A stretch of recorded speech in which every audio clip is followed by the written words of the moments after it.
Hey, you can be your own bank and take your time while you're learning it. Where you about to be is not where you reside currently. We gon' teach you how to compound it while you're earning it. It's that new type of money, that's a different type of currency. Hey, you can be your own bank and take your time while you're learning it. Where you about to be is not where you reside currently. We gon' teach you how to compound it while you're earning it. It's that new type of money, it's that new kingdom currency. Hey, first of all, let me tell you about the business. Mr. Jerry D. Rogers, he the one that had the vision. Educate and impact at least 2 million. Now it's 4 years later. What's up? Still on a mission. Yeah. How y'all doing? That thing be hitting. Mentally and financially. How many of y'all like being broke? Never mind, don't answer me. But if money nobody like being broke. We got the answer key. Enroll, learn, and profit. It's simple. Don't make it challenging. Shout out to Tasha Dyer for coming up with the strategy. What we talking about today?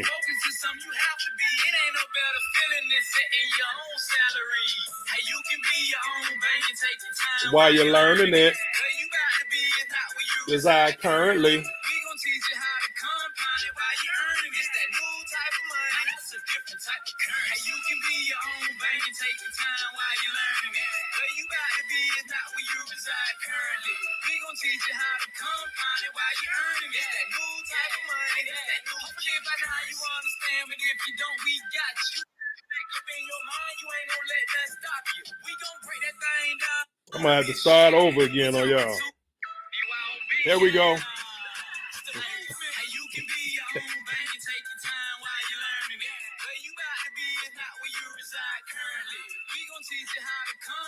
I don't know. Wow, Facebook acting up. It don't let me just come in rocking it. We gonna talk today about them bank accounts. We gonna see if you're gonna be real. Let me know that your bank account got ED.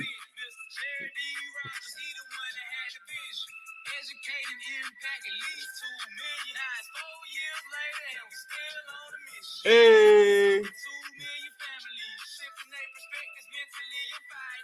How many of y'all like being broke? If money is your problem, we got the answer key. Hey.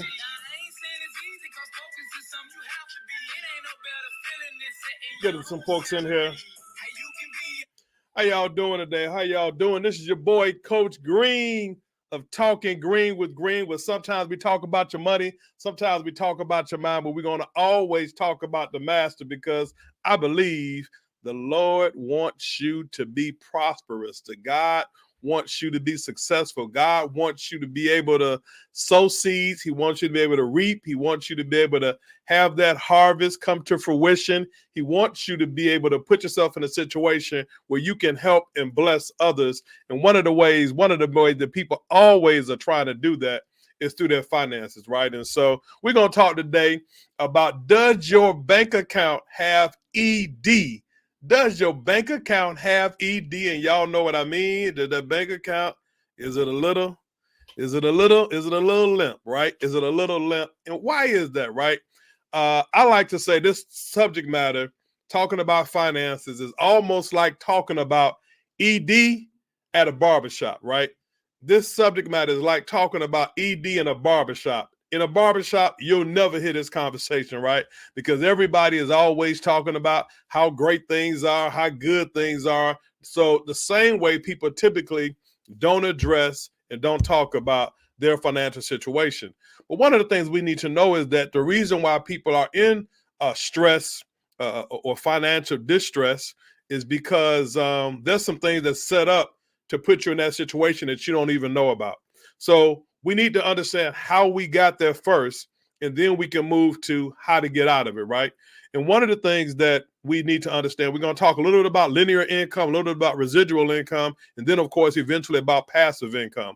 Because how you make your money is what starts the cycle, and then eventually what you need to do with your money is what gets you out of the cycle. So you got to understand how you got in the situation and then how to get out of it. And it seems like it's simple, but I like to just come in and talk about it, say it over and over and over again. So sometimes when you hear it, you're like, oh, it's not me. It wasn't me paying, too much for the Netflix subscription, or it wasn't me, buying this extra pair of shoes, or it wasn't those things, right? Now, those are unexpected expenses that unexpected expenditures that you need to get a handle on, but that's not what typically gets you in trouble in the first place. So the first thing that gets most people in trouble is that we make our money in a linear income space. So let's talk about linear income. Linear income, first and foremost, is being able to work a certain amount of time and trading that time for dollars, right? It's what almost everybody in America does. Almost 90% of Americans make their money in a linear income space.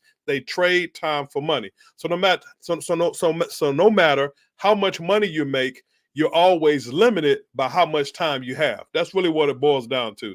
So if you work 40 hours, get paid 40 hours, work 20 hours, get paid 20 hours, whatever that magic number is, eventually, when you run out of time, when you no longer have the time to work, you no longer get paid. That's the problem with linear income, is that eventually, once you aren't able to trade time for money, you typically have your income fall off. So that's number one, right? The second thing we need to understand is we need to eventually build up some residual income. Do something one time and get paid for it over and over and over again. Put yourself in a situation where you can create some leverage, the same way that people that respect, maybe look up to, admire, whatever the case may be, they make money because they are leveraging themselves. It used to be a time when we used to use the word Michael Jackson made a record. Nowadays they have digital products, but so-and-so made a record, or Prince made a record, or this person made a record this many years ago, and they getting paid for it, or their estate is getting paid for it over and over and over again. Denzel made a movie, and Angela Bassett made a movie, and they made that movie one time, but they get paid for it over and over and over again. That's residual income, but that's also leverage involved in there, because it's not the fact that they made the money and getting paid for it over and over again. That's not the only thing. The other thing is that a lot of people saw it. A lot of people see it. So they have created some leverage, and that's number two thing you need to do is, one, have some get out of the linear income space, get into the residual income space, but you got to create some leverage. J. Paul Getty said, I'd rather have 1% of 100 people's efforts than 100% of my own. So a lot of people are really big on, I can do it myself. If it is to be, it's up to me. If it is to be, it's up to me. But I'm telling you right now, if you were going to move furniture at your house and you had 10 of your friends, I'm in a fraternity. If I had 10 of my frat brothers sitting outside and I'm inside trying to move the furniture by myself, I don't have any leverage. But if I ask my frat brothers to come inside and say, hey, can you help me pick up this couch? Help me pick up this chair. Help me pick up this, move the piano, the television, whatever the case may be.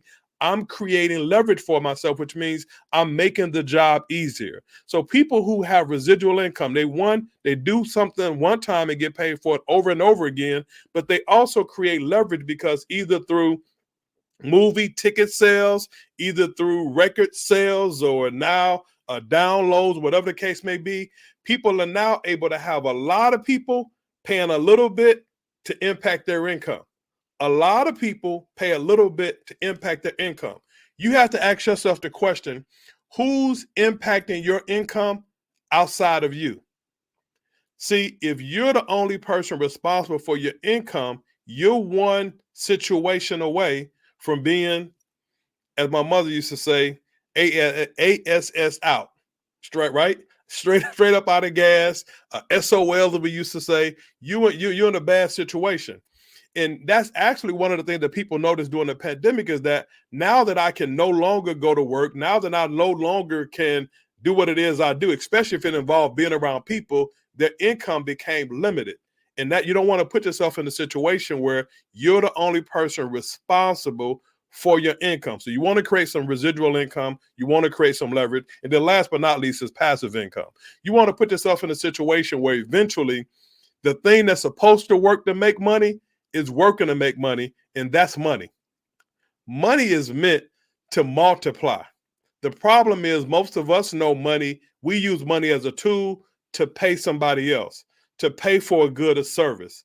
So we're always giving it away. We make it on Friday, we give it away on Friday night, all day Saturday, a little bit of it, 10% of it Sunday, and by Monday, we out of gas with that paycheck that we made on Friday. So a lot of people, they say 78% of the population is living paycheck to paycheck. 78% of the population is living paycheck to paycheck, but I like to say 78% of the population living paycheck to Monday. Most people are paid on Monday, paid on Friday, excuse me, and by Monday, that check is halfway gone. They literally are trying to survive for the next 10 days or so to get to that next paycheck. That's a bad cycle to be on. So I like to use the term, we used to say in the space I was in, that there's some people who are literally broke and figuratively broke. A person that is literally broke is on the side of the road saying, we'll work for food. A person that is figuratively broke, they're about 1 or 2 paychecks away or 1 or 2 missed paychecks away from being on the side of the road saying, we'll work for food. So that's the overarching deal that I want to talk about. And I told you guys every day at 12 o'clock, I'm going to come to you, kind of feed you a little bit as you're eating that lunch. Maybe as you drive into it, you can just kind of check in with Coach Green with Green, not because I'm perfect, not because I got it all together. These are things that I learned over my career and over my time as far as making money and not necessarily knowing how to grow the money at the time. Then now that I've learned this, now that I'm around mentors, now that I've been around people who've created a serious residual income, serious passive income, I want to be able to share with others, right? Because like I said, just like in a barbershop, when we don't talk about ED, a lot of people ain't talking about their finances because they got to look like they got it together. So number one is, do you make linear income? Are you always trading time for money? When you aren't working, are you making money? If the answer to that question is no, you're a linear income person. That's okay. You got to just know where you fit right now. 2, do you have any residual income? Is there something that you did one time and you get paid for it over and over and over again? And number 2, do you have any leverage? Are there some more people outside of you responsible for your income? And I'm not being funny. I'm not talking about a government assistance check. I'm not talking about I'm talking about, are there some people who are responsible? Do you have some people subscribing to something that you do, subscribing to something that you told them about that's paying you every single week, every single month on some type of ongoing basis? The same way we pay our Netflix bill, our cable bill, our cell phone bill. Is there somebody helping you pay your bills, right? And you can't say that you're against it because you are already involved in the residual income space. You're just contributing to it. So most of us are paying cell phone, cable bills, Netflix subscriptions. We're paying these things. It's just not happening for us. And then last but not least, of course, like I said, is passive income, doing something where your money works for you, even when you aren't working. Your money should be creating money babies. Okay. And so I always want to keep these things relatively short. So I'll probably go a little bit longer today because I want to get into what causes the problem, right? The number one thing that causes our financial problem is that because we make money in a linear income space, most people are W-2 employees and they lose a third of their income to the government because of how they make their money. So we got to go, we don't have to go from, but we got to add this on. You have to go from just being a W-2 employee to finding a way to becoming a business owner, because business owners pay less in taxes. See, think about what I'm saying. I'm going to give you a round number, whether you make this or maybe you make less, this or more. If you make $100,000 a year, that's what you bragged everybody you make, right? I'm a 6-figure income earner. I make $100,000 a year. You really only bring home right at about $79,000, $78,000 in a good year as a W-2 employee. So that means you're losing $21,000 in that example I gave you just because the government says, I need mine first. That's that FICA, that's them sales taxes, state sales taxes, the federal taxes. That's all that stuff, right? That's who's taking the first 1/3 of your income. So that's already bad, but let me put it in another perspective. That's a third of your income, about a third of your income. Would you start working at a job, or would you work at a job? I want to see y'all in the comments. Anybody who feel like commenting, cool. Would you work a job and they told you in January, we're not going to give you your first check until May? I don't think anybody would go for that. But that's typically what we do. The third of a year is January through April. 1/3 of the year is January through April. Well, that means that when I say you're working for the government for a third of the year, that's really what you're doing is your money that's supposed to come to you don't come to you until May 1st. So here's the second issue that we have.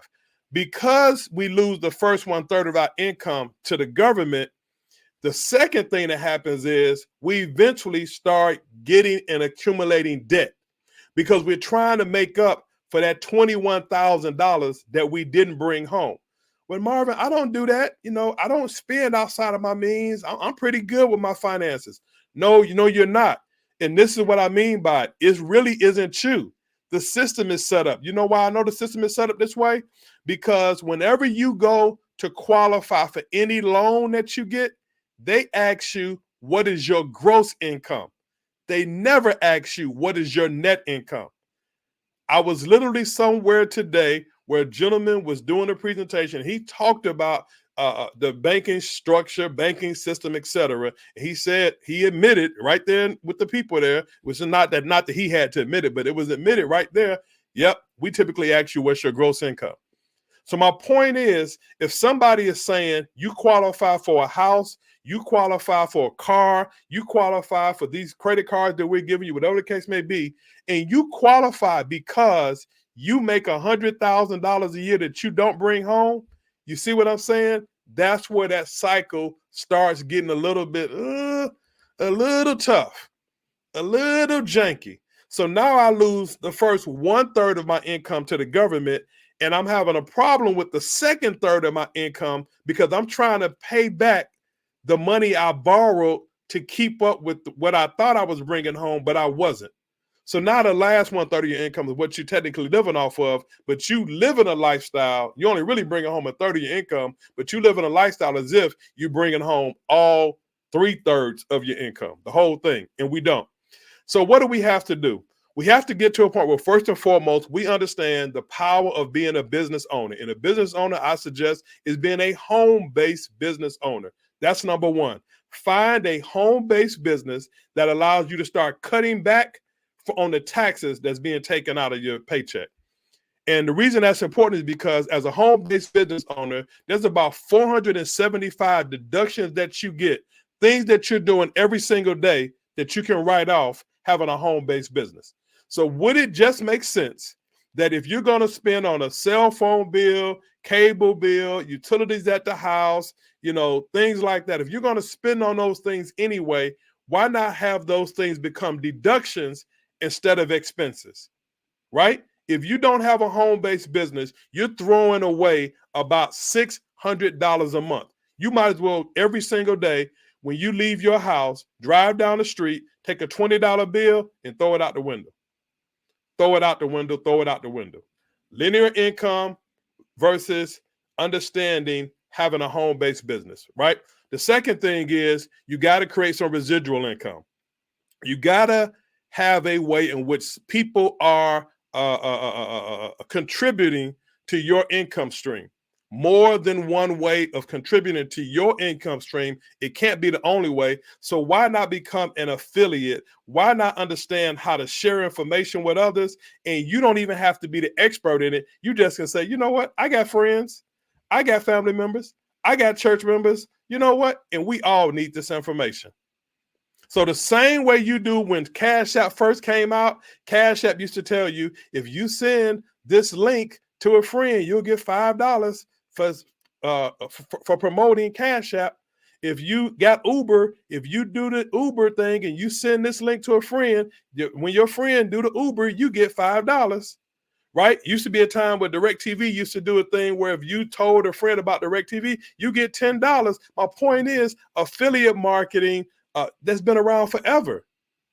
Having a good experience and sharing it with somebody else is something that we've been around forever. You know how I know? Because there's people who get on the internet every single day, say, hey, I'm coming to Tallahassee this week. What's a good place to eat? And it's always 50 to 75 people chiming in. Oh, if you want a steak, go here. If you want some fresh seafood, go here. If you want this, do this. Guess what? You're doing it anyway. We refer things all the time. Why not get paid to refer something? And what's one of the best things to refer instead as a better than a wealth community? A wealth community where we talk about wealth services, where we talk about how you can start creating your own, what we call your own financial narrative, where you can start dictating how you live life on your own terms instead of somebody else's terms. Wouldn't that just make sense? The same way I tell people, hey, I think I'm in the greatest fraternity in the world. Hey, blah, blah, blah, blah, blah. Now, granted, we don't technically recruit for the fraternity, but my whole point is I talk about my fraternity a lot. I talk about the institution where I got my college degree a lot. Why wouldn't I talk about a space that I know people are having trouble in? Why wouldn't I talk about an area that I know people don't get enough knowledge in on a consistent basis? Why wouldn't I do that? Because if I know that men I'm around might be dealing with an issue that I have addressed here, and we one-on-one sometimes and we can talk about it, right? Why wouldn't I do that when I know that 78% of the population living a paycheck to paycheck, right? 78% of the population lives paycheck to paycheck, right? 70% of people pay too much in taxes. 80% of the people have credit challenges. They have a problem with their credit. So these are things that I know that 8 out of 10 people that I'm around got a problem with. And 90% of the people are buried in debt. 78% of people live paycheck to paycheck. 78% of the people paycheck to paycheck. 70% of people pay too much in taxes.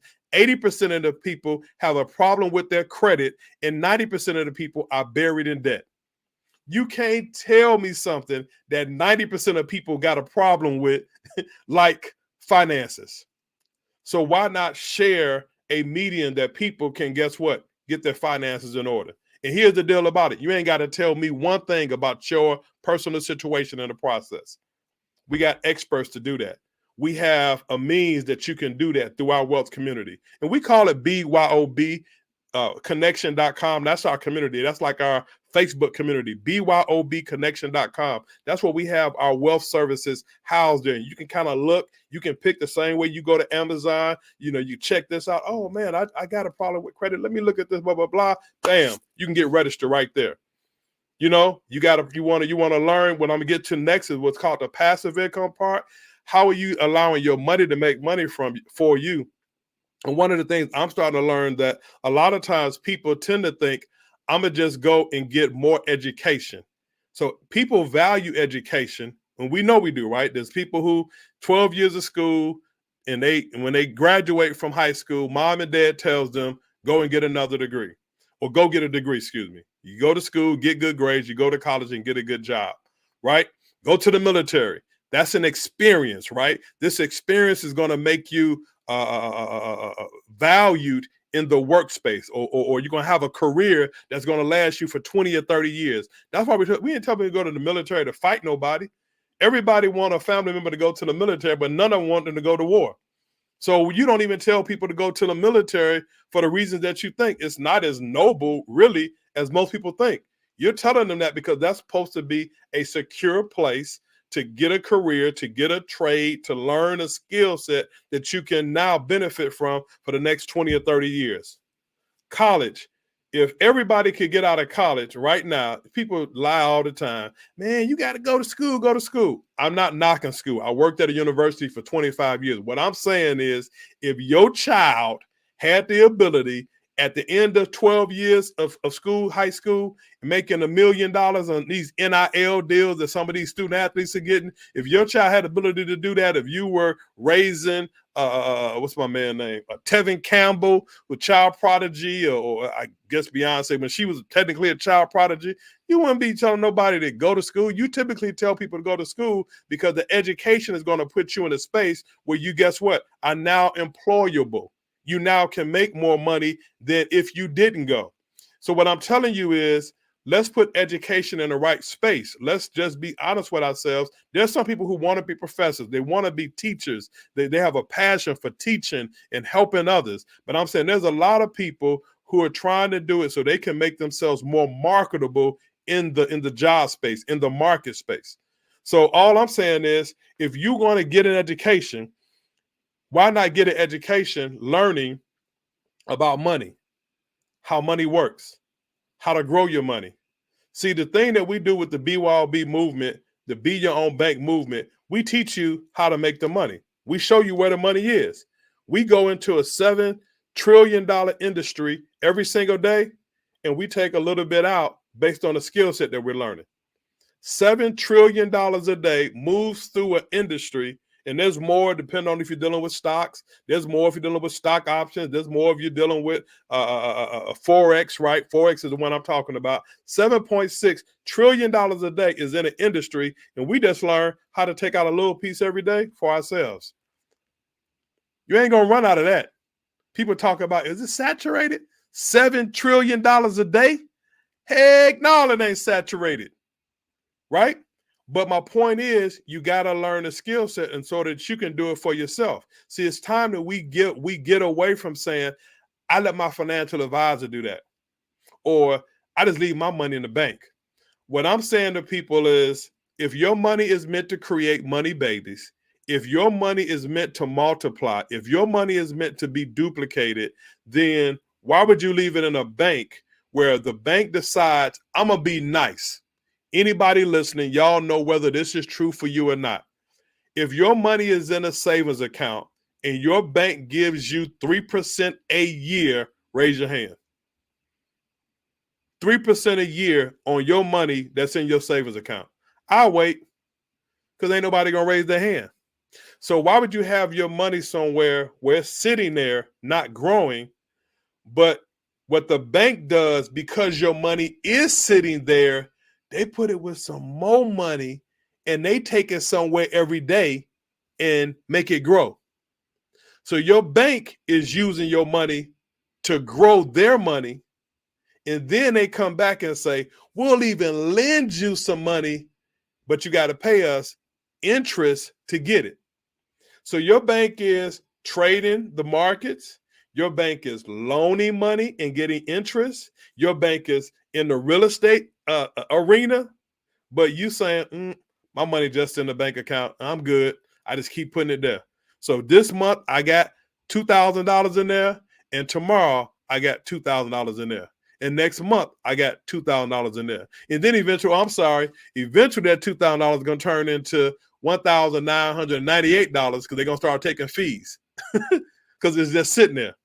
So eventually they start actually taking the money that's sitting there. Why not learn how to grow your money the same way the banks grow your money?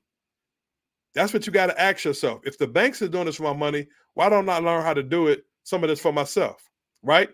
And there's a lot of things that, people are real big on. Do it yourself. I see people all the time going to Home Depot and they buying the wood and they buying the shingles and they buying the concrete and they buying a whole lot of stuff. I'm just telling you right now, if you can do it yourself on a house, and if you can do it yourself on redoing a room, and if you can do it yourself in all these areas, why not do it yourself to learn about your finances so that you never have yourself in a pickle again like we were 3 years ago when this thing called a pandemic hit, and you were like, oh my God, what am I going to do if the job don't keep us after this thing hit? Or what happened because I can't leave the house? Eventually, they started to downsize as time went on. And I can't get a raise whenever I want to, because guess what? I'm always at the mercy of whether it's time for them to give a raise. It's time for me to get an increase. Think about that. So I talked about 3%, what your savings account does. Some people wait all year, depending on where you live, but y'all know what I'm talking about, for a cost of living raise, which again is about what? 3%. I worked for the state of Florida for 12 years. I worked for 25 years. For a 12-year stretch, the state did not give a cost of living raise. But every single thing around us was going up more than that 3% they would have gave us anyway. Gas was going up. Bread was going up. Eggs were going up. Clothes were going up. My kids' tuition was going up. Everything around me was going up except for my income, my salary, my household salary. And I'm saying that was for a whole lot of people. I'm just telling you my story, keeping it real with you. So my point is, if everything around you is going up expenses wise, what are you doing to raise your income? What are you doing to raise your financial intellect? What are you doing to put yourself in a situation where you don't get trapped in to the cycle of not just mediocrity, the cycle that keeps you down? So you got to start taking responsibility. But the only way you can take responsibility is you got to understand, guess what? My bank account is limp because guess what? I ain't doing nothing to get it up. My bank account is limp because I ain't doing nothing to get it up. So what do you have to do? You have to put yourself in a situation where we don't just have residual linear income. We got to have a way that we're making money outside of always trading time for money. That's number one. Number two, you got to have a way where you're bringing in some residual income. Do something one time and get paid for it over and over and over again. I'm suggesting what you do is come into our community, get this information that you need for yourself in the same way that you would share a Cash App for $5 or a Uber for $5 or the DirecTV account for $10. All these things that you normally share with other people, why not share people's access to information? You ain't got to know nothing about the stuff that I'm talking about personally. You ain't got to deal with your friends on it. You just saying, hey, you need to check this out. Because all of y'all are always not doing or doing things because on who got the money. What time do you and your girlfriends do the girls trip? Well, Sheila can't go right now because Sheila can't go because Sheila didn't have the money right now, and her son was graduating, so she couldn't go this year because her son was graduating. We always got these things, right? Always had these circumstances that keep us. So that's what I'm saying. We can't act like the money thing ain't important because the money thing, it happens all the time.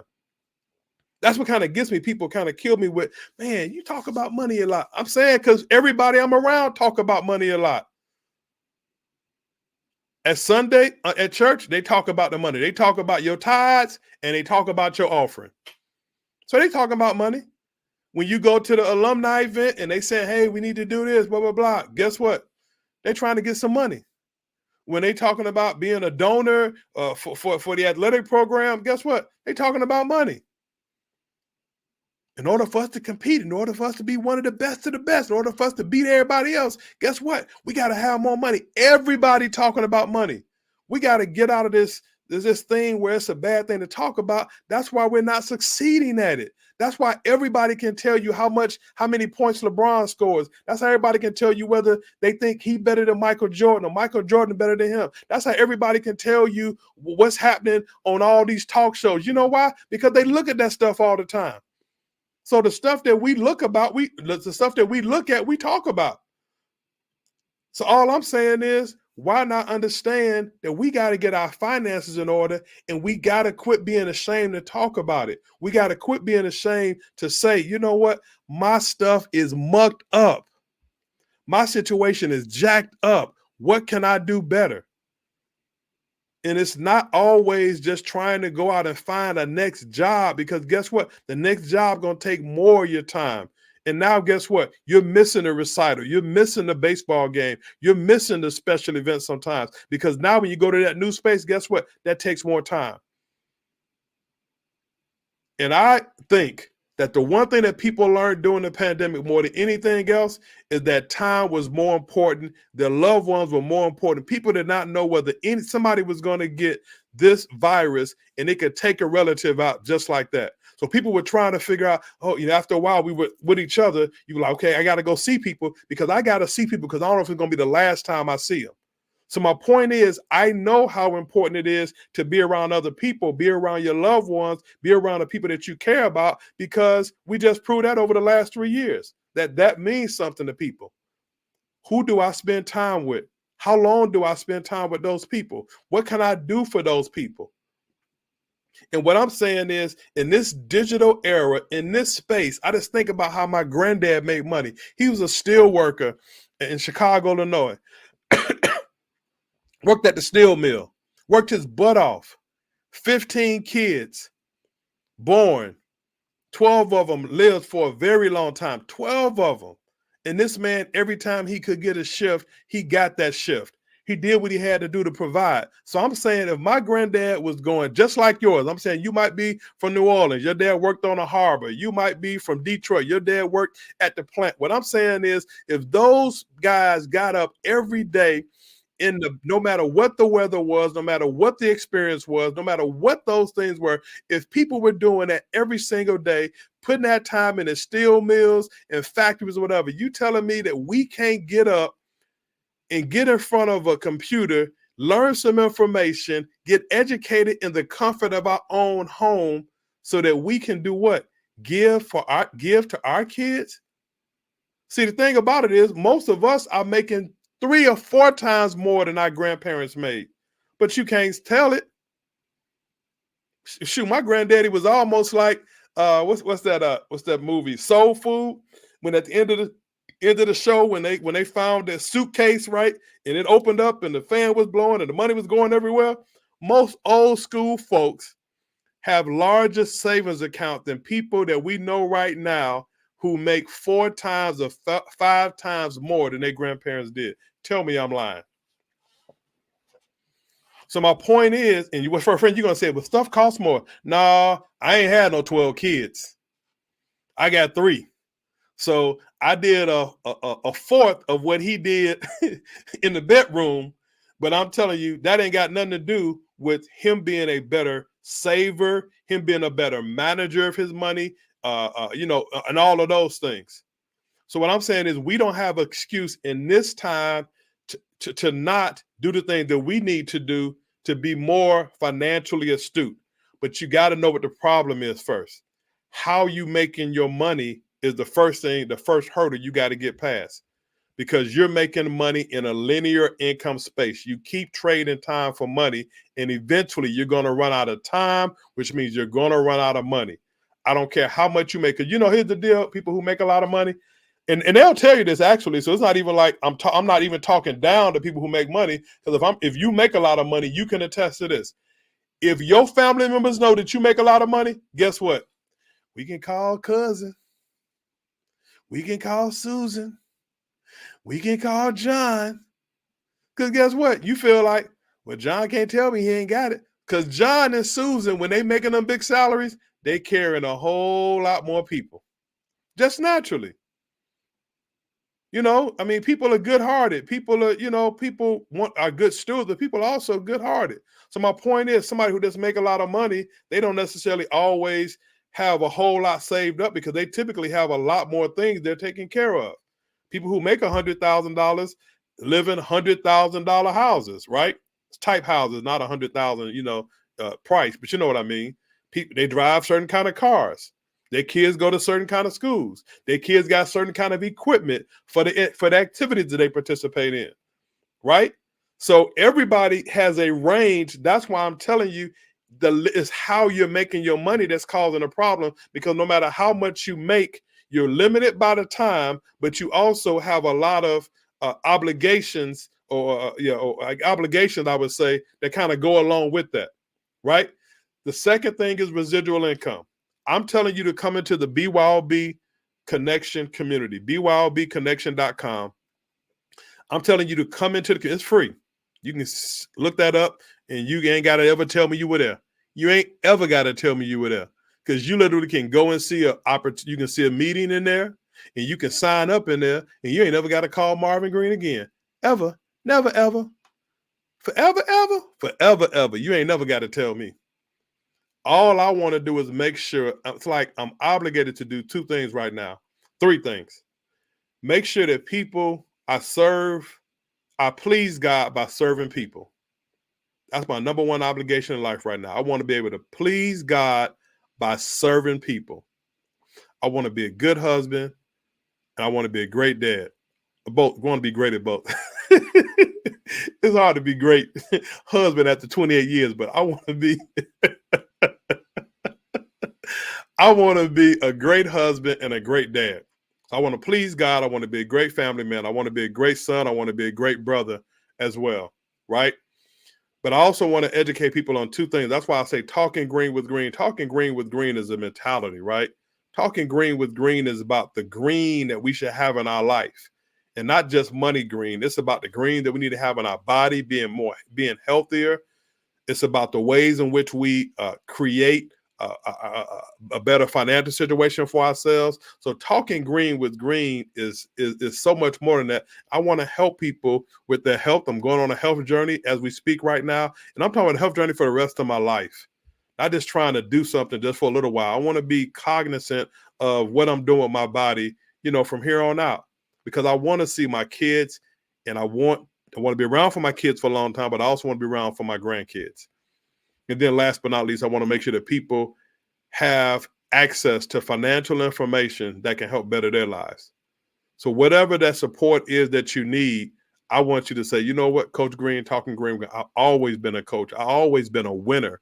I've always been a person that once I understand something, I want to be able to share it and teach it as well.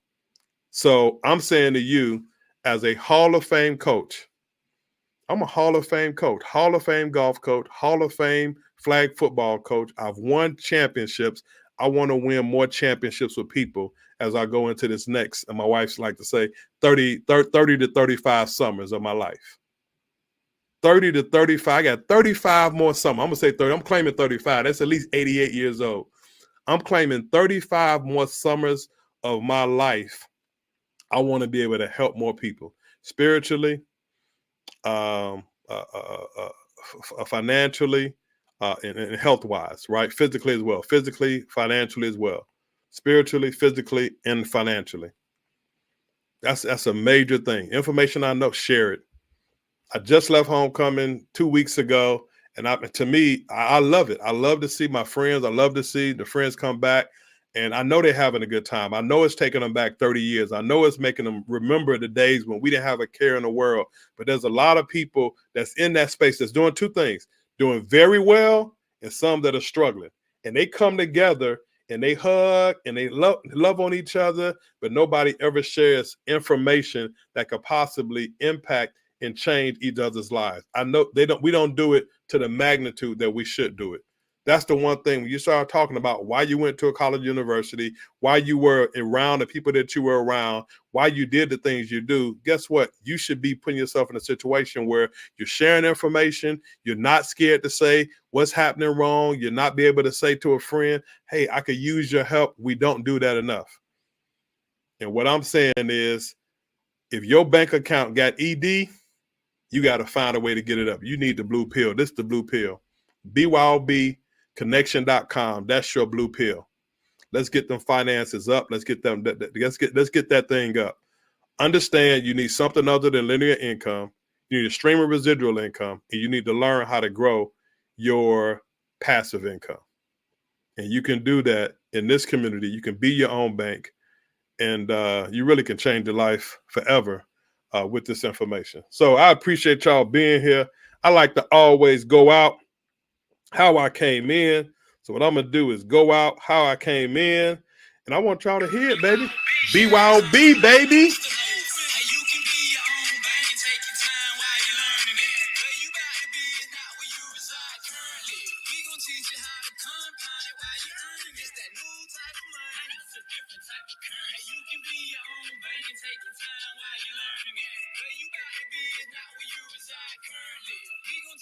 Hey, I appreciate y'all being here. Whoever's here, I can't see who's here.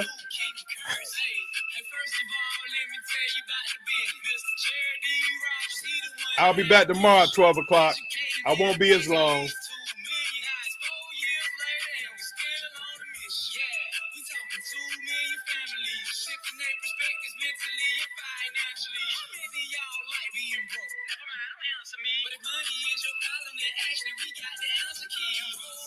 I look pretty cool, didn't I?